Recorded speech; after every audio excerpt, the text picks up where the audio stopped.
नमस्कार मैत्रिणींनो, मी शेफाली बोडके आजच्या या व्हिडिओमध्ये आपलं सर्वांचं मनापासून स्वागत करते।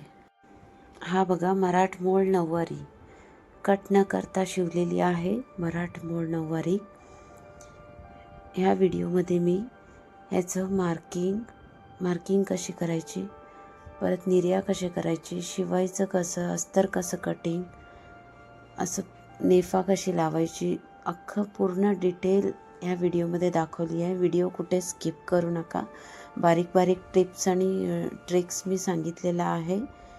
व्हिडिओ पूर्ण पहा आणि व्हिडिओ आवडला तर लाईक आणि शेअर करा। ही बघा जसं व्हिडिओमध्ये दाखवली आहे मी 38 कंबर घेरवाली मुलगीची नऊवारी आहे ही। ह्याला 3/4 पॅन्ट आहे, आतमध्ये लावलेला आहे। ह्याला आतमध्ये आणि लेगिन्स वगैरे घालायची गरज नाही आहे। ओके, अखंडामध्ये शिवलेली आहे, उंचीप्रमाणे एकदम बरोबर बसून जाईल। एकदम सोप्या पद्धतीने तुम्हाला मी दाखवायचा प्रयत्न केली आहे। ओके, आता सगळ्यात पहिले आपण मेजरमेंट बघूया। आपल्याला आधी मेजरमेंट हवं आहे क्लायंटची कंबर घेर, दुसरं मेजरमेंट आहे उंची, कुठे आपण बांधतो ना तिकडून जमिनीपर्यंत। टेपचं 1 नंबर जमिनीच्या दिशेने खाली सोडायचा आणि किती लांबी हवी आहे आपल्याला ती बघून घ्यायची। ओके, ती बघा। आता आपल्याला तिसरी पदर किती लांबी हवी आहे ती बघायची आहे। आपण खांद्यावरती टाकून घेऊन 1 नंबर पिन लावतो ना आपण, तशी तिथपर्यंत पदरची लांबी किती हवी आहे ती पाहिजे। ही तिसरी मेजरमेंट। चौथी मेजरमेंट हे बघा, उजव्या हातात टेप धरून डाव्या हाताने ती मागे मणक्याकडे फिक्स करून घ्यायचा आणि उजव्या शोल्डरच्या खालून डाव्या खांद्यावरती असं करून आपल्याला ही चौथी मेजरमेंट हवी आहे। ही बघा आपण आता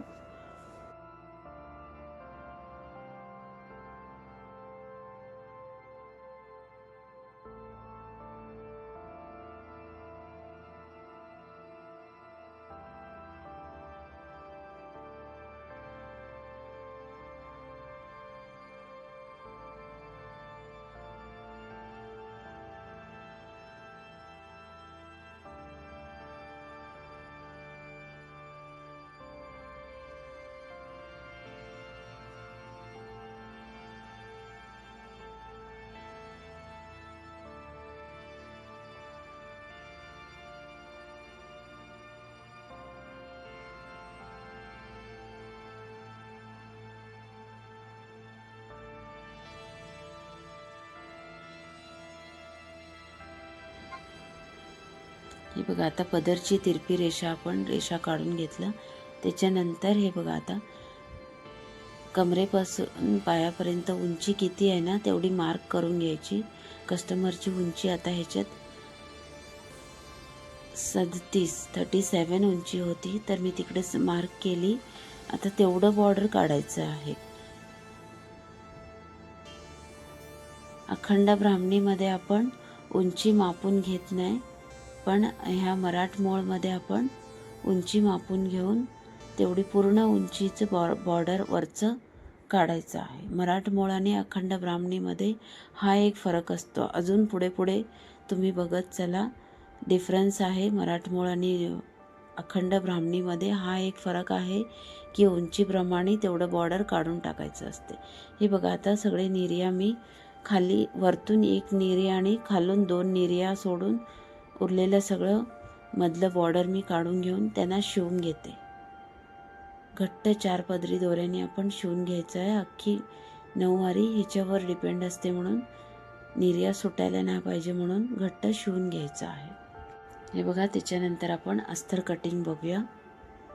38 कमर घेरवाली ही बाईची आहे, तर कमर घेरचं 4था भाग आपण घ्यायचा आहे। जर तुम्हाला कॅल्क्युलेशन कन्फ्यूज होत असेल तर 38 स्टेपमध्ये घ्यायचं आणि त्याचे 4 भाग करायचं। 4 भाग केल्यानंतर किती येतं ते बघायचं, म्हणजे 9.5 येतं।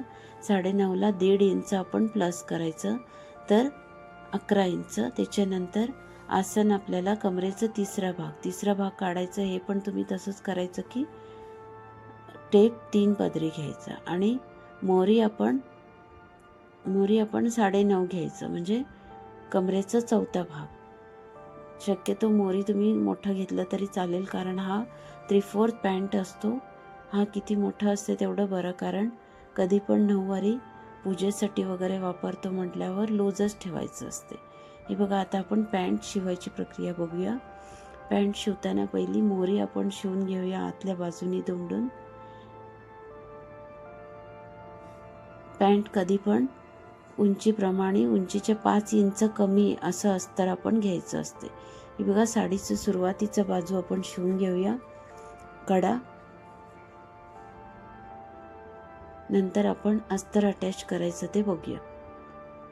नऊवारीची सुरुवातीची बाजू जी आपण नेसायला घेतो बघा, ती बाजू आपण दुमडून घेऊन त्याचा मध्यभाग आपण मार्क करून घेऊया.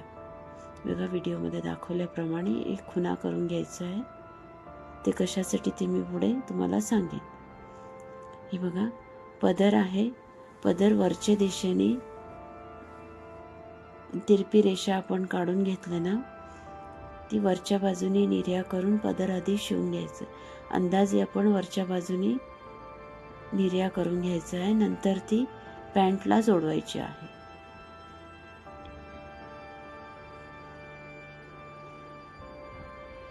हे बघा, त्याच्यानंतर पॅन्ट शिवून घेतलेला आहे. वरच्या बाजूने शिवण ठेवून पॅन्ट शिवून घ्यायचं आहे. बघा, व्हिडिओमध्ये दाखवल्याप्रमाणे आपल्या उजव्या हाताकडून साडीचं सुरुवातीचा बाजू पॅन्टला मध्ये शिवून घ्यायचं आहे आणि आपण जे मार्क केलेलं होतं बघा, ते मध्ये येण्यासारखे वरच्या बाजूने निर्या करून घेऊन शिवून घ्यायचं आहे, मध्ये जोडून घ्यायचं आहे. शेवटला आपण कडा दुमडून घ्यायचं आहे समोसासारखी. आणि अस्तरला आपण उजव्याकडून शिवून घ्यायचं आहे. अस्तरला आणि मेन फॅब्रिकला पुढेपर्यंत शिवून घ्यायचं आहे, पूर्ण नाही शिवायचं आहे. ओके. आता बघा, अस्तरच्या मागच्या बाजूला यायचं आहे आणि पदर आपण वरच्या बाजूने शिवून घेतलेला आहे ना, ती वरती 1 इंच सोडून आपण ती पदर शिवून घ्यायचं आहे. व्हिडिओमध्ये दाखवल्याप्रमाणे ते बघा, मध्यभागला, पॅन्टच्या मध्यभागला पदर जोडून घ्यायचा आहे. हे बघा, आता अस्तरला पदर जोडून घेतलेला आहे. त्याच्यानंतर आपण पुढेपर्यंत व्हिडिओमध्ये दाखवल्याप्रमाणे न शिवता तसंच आपण पुढेपर्यंत यायचं आहे. एक पिन लावून घ्यायचं आहे तिकडे आणि पुढच्या बाजूने आता आपण निर्या शिवून घेऊया. अखंड ब्राह्मणीला आपण निर्या नऊवारीच्या उजव्या बाजूला लावतोय, पण मराठमोळला कधी पण निर्या मध्यभागी लावायचा आहे. हा दुसरा टिप आहे. मराठमोळ आणि अखंड ब्राह्मणीला काय फरक असतो तो. हे बघा, मी निर्या दाखवते तुम्हाला. हा मध्यभाग आहे आणि निर्या मध्ये आणून लावायचा आहे. ब्राह्मणीला आपण उजव्या बाजूला लावतोय पूर्णप्रमाणे. मराठमोळ शिवताना आपण मध्ये शिवून घ्यायचा. ते बघा, व्हिडिओमध्ये दाखवल्याप्रमाणे मागून आपण येऊन एक निरी मोठी ठेवायची आहे आणि त्या सगळ्या निर्यांना ओव्हरलॅप करायचं, जसं आपण अखंड ब्राह्मणीमध्ये करतो तसं. फक्त एवढंच लक्षात ठेवलं पाहिजे की पदर आपल्याला 21 इंच घेतो ते 25 इंच घ्यायचं आहे, कारण गुडघ्याच्या खालून पदर आलं पाहिजे उजव्या गुडघ्याकडून, म्हणून हा एक फरक आहे. आणि निर्यामध्ये जोडवायचा आहे आणि उंचीप्रमाणे बॉर्डर कट करून घ्यायचं आहे. असं मराठमोळला 3 फरक आहेत. अजून पण आहेत, पुढे मी सांगते. व्हिडिओ स्किप करू नका, बघत चला.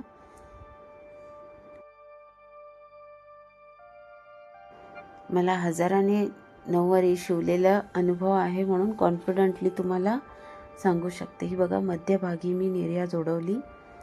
आता आपण ह्याचा काष्टा करूया. बघा व्हिडिओमध्ये दाखवल्याप्रमाणे पूर्ण आपण टेबलवरती घ्यायचं, सगळं सेट करून घ्यायचं व्यवस्थित.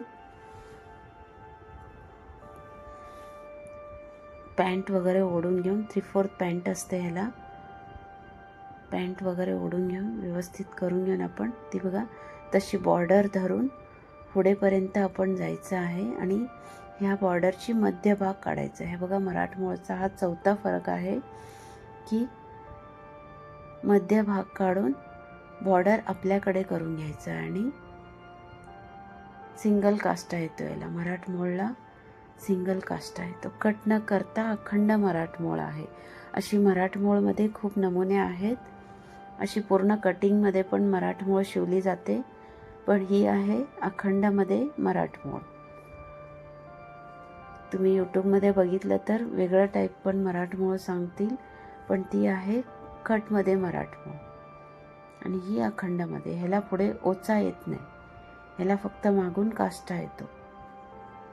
आणि ही पद्धत आहे गोव्यामध्ये जास्त करून नेसली जाते. पुढे साडीसारखेच वाटते ही आणि मागून काष्टा असते. ही बघा मध्यभाग काढून मी काष्टा इकडे लावून घेतली, पिन लावून घ्यायचं आहे आणि ह्याला आता नेफा लावायची आहे. नेफासाठी आपण बॉर्डर कट केलेला होता ना, ती जेवढं आहे त्याच्यापेक्षा 1-2 इंच जास्त घेऊन आपण नेफा कट करून घ्यायचा आहे. त्याच्यानंतर हे बघा आता नेफा शिवायचं बघूया आपण. जेवढं बॉर्डर होतं ना त्याला आम्ही कट करून घेऊन आतल्या बाजूने आधी नेफा रेडी करून घेतली मी आणि त्याच्यानंतर डायरेक्ट लावून घेते. तुम्ही नेफा पहिली कधी पण रेडी करून घेऊन डायरेक्ट लावा, फिनिशिंग छान येणार. आणि साधारण 1 इंचाचं नेफा ठेवायचं, कारण आपण नाडा घालायला तेवढं पुरे असते. जास्त मोठी नाही करायची नेफा, ती चांगली नाही वाटत. ही बघा आपण आता रेडी झाली नेफा लावून. व्हिडिओमध्ये दाखवल्याप्रमाणे अस्तर आपण आतल्या बाहेरच्या बाजूनी निर्या ठेवायचं शिवलेलं. आतल्या बाजूनी शिवण नाही दिसलं पाहिजे तसं. बघा पूर्ण आता मराठमोळ आपली रेडी आहे. मागून पण दाखवते तुम्हाला.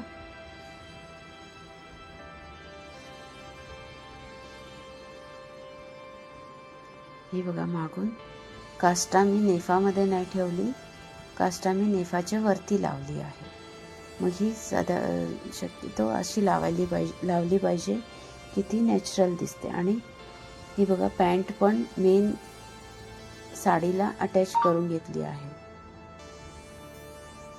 आत 3/4 पॅन्ट असते ना, त्याला ती बॉर्डर धरून आपण शिवून घ्यायला पाहिजे. अशी आपण पूर्ण ही नऊवारी रेडी झाली. व्हिडिओ आवडला तर लाईक, शेअर आणि सबस्क्राईब करायला